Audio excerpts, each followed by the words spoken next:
What was the question, by the way? About the parliamentary caucus. Oh, okay. Oh, yes, I've got it here. Right. The parliamentary caucus, we had 30 plus MPs. I'm not sure if I can give you the names. I left their register upstairs, but I can give you a video. I had them here. Let's talk. I'll give you the video. You'll see for yourself. It was an awesome caucus. I'm sorry that you missed it, but I hope the video will suffice.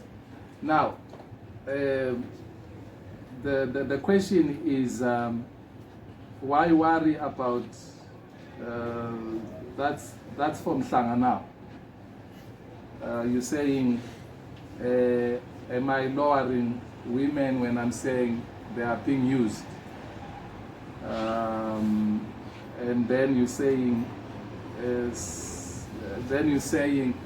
you misunderstand me when you're saying, I'm saying they are favored, MTCA is favored, that because PT was given bail, and then you insert the Minister of Health. I didn't even speak about him.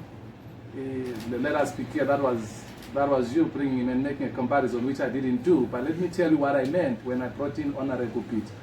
I was saying to the legal system, I was saying, Honorable Pete is a vice president of these young ladies. And I was saying, they are denied bail. And if you have to deny somebody bail, that person must pose a serious threat, either not to appear, you see, or basically to leave the country. They are flight risk. And I'm saying, if you look at Honorable Mamom and Honorable Pete, who can pose a flight risk there? So I'm saying, if Honorable Pete can be given bail, surely Honorable Mamombe and the other two can be given bail. That's the point I'm making.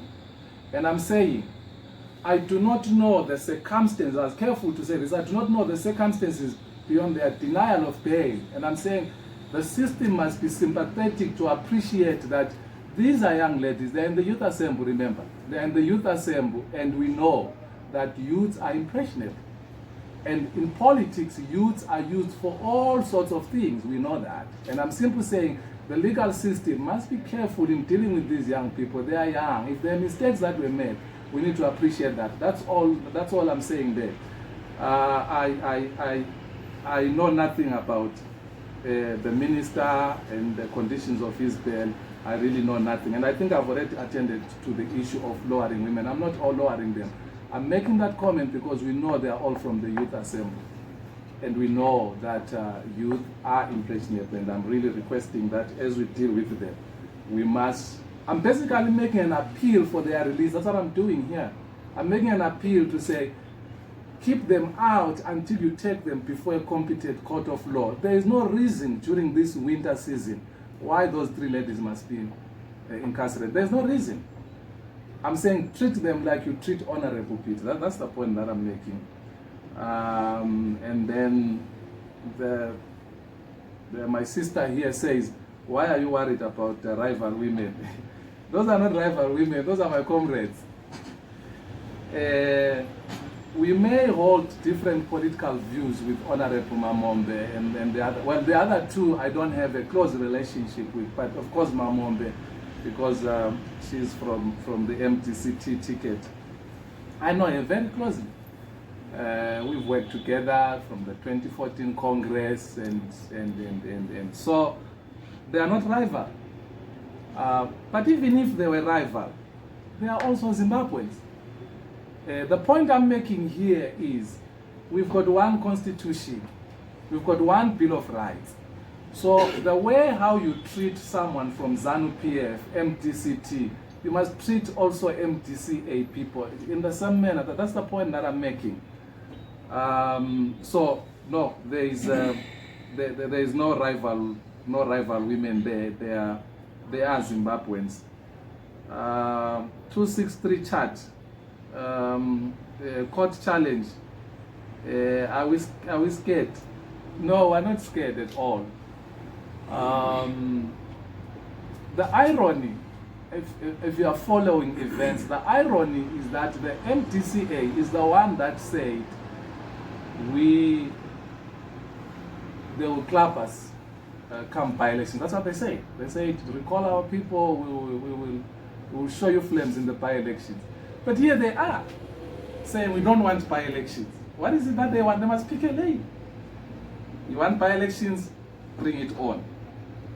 What we are not going to allow is a situation where you go out there and say these people are ZANU, they are recalling people, we are going to beat them in by-elections, and then you go and make sure that those by-elections don't happen. Let them happen. And let's meet in the trenches and let's see what will happen. Honorable Machagada, you will speak even on the things that I've spoken to.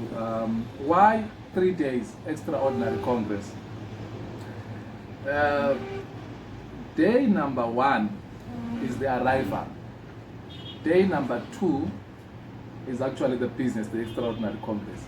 Day number 3, people are going back. I will pass you. Honorable Machagada. I think you've answered the questions.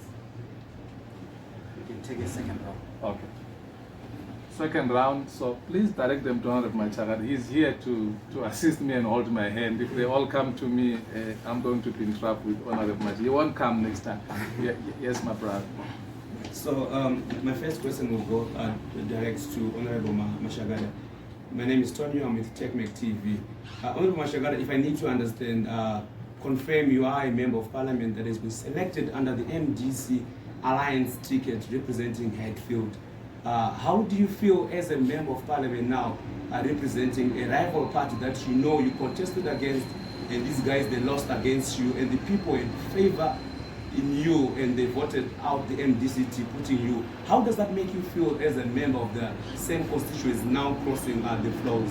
The second question I'll direct to you, Mr. Poge. You spoke of a matter that is technically sub judice before the court of law, where you are pleading before the High Court to make a certain judgment that is within your favor, which I consider to be sub judice. But I need to just understand, how does it make you feel, because you've already led the way. The court has heard the case about the Harvest House occupation.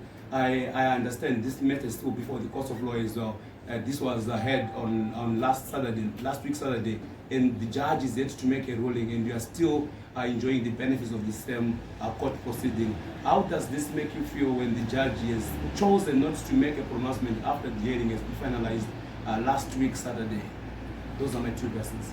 All right, thank you. I just need clarity. I'm not answering now, but I need clarity. Okay. What is it that I appeal to the High Court to rule in our